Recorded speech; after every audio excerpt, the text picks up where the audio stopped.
দক্ষিণ দিনাজপুর জেলার বালুরঘাট শহরে অন্যতম ব্যস্ত এলাকা হিলি মোড় সংলগ্ন এলাকায় ফুটপাত দখল ও অবৈধ পার্কিংয়ের জেরে চরম সমস্যার মুখে পড়েছেন সাধারণ মানুষ। স্থানীয়দের অভিযোগ, পথচারীদের চলাচলের জন্য নির্মিত ফুটপাত কার্যত উধাও হয়ে গেছে। ফুটপাত ও রাস্তার একাংশ দখল করে দীর্ঘক্ষণ টোটো এবং বাস পার্কিং করার ফলে প্রায় প্রতিদিনই সৃষ্টি হচ্ছে তীব্র যানজট। এলাকাবাসীদের দাবি, অবৈধভাবে পার্কিং করা যানবাহনের কারণে শুধু যান চলাচলই ব্যাহত হচ্ছে না, সাধারণ মানুষের বাড়ি, দোকান এবং পথঘাটও অনেক সময় অবরুদ্ধ হয়ে পড়ছে। পাশাপাশি কিছু যানবাহন চালকের বিরুদ্ধে বেআইনি প্রেসার হর্ন ব্যবহার, অশ্রাব্য ভাষায় বাকবিতণ্ডা এবং নিত্যদিন গণ্ডগোলের অভিযোগও উঠেছে।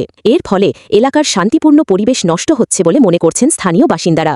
নাম প্রকাশে অনিচ্ছুক কয়েকজন বাসিন্দা জানান, পূর্ববর্তী সরকারের আমলেও এই সমস্যার সমাধানের জন্য একাধিকবার প্রশাসনের দ্বারস্থ হয়েছিলেন তারা। প্রশাসনের হস্তক্ষেপে সাময়িকভাবে পরিস্থিতির কিছুটা উন্নতি হলেও স্থায়ী সমাধান হয়নি। ফলে সময়ের সঙ্গে সঙ্গে সমস্যা আরও জটিল আকার ধারণ করেছে। স্থানীয়দের অভিযোগ, ট্রাফিক সিগন্যাল পোস্টকে কেন্দ্র করে গড়ে উঠেছে অনিয়ন্ত্রিত পার্কিং ব্যবস্থা। যানবাহনের বেপরোয়া গতিতে রাস্তার ট্রাফিক ব্যারিকেড ও ত্রিফলা বাতিস্তম্ভ ক্ষতিগ্রস্ত হওয়ার ঘটনাও প্রায়শই ঘটছে। পরিস্থিতি এমন পর্যায়ে পৌঁছেছে যে বেসরকারি বিভিন্ন বৈধ অবৈধ যানবাহনের দাপটে সরকারি বাস পর্যন্ত ওই এলাকায় নিরাপদে অস্থায়ী স্টপেজ দিতে পারছে না। হয়রানির শিকার হচ্ছেন সাধারণ নাগরিক থেকে নিত্যযাত্রীরা।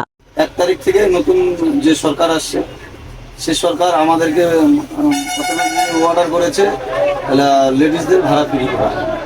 যার জন্য আমরা ইসলামপুর থেকে আসছি, এই সরকারি বাস, অনেক লেডিসরা যারা ভাড়া দিয়ে যাতায়াত করতে পারে না, বা অনেক স্টুডেন্টরা আছে তারা ভাড়া দিয়ে যাতায়াত করতে পারছে না, তাদেরকে ফ্রি পরিষেবা দেওয়ার জন্য এখানে 1-2 মিনিট হিলি করে আমরা দাঁড়াই।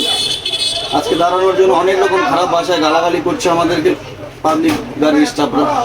তো এই অবস্থা আমাদের পরিষেবা দিতে খুবই অসুবিধা হচ্ছে।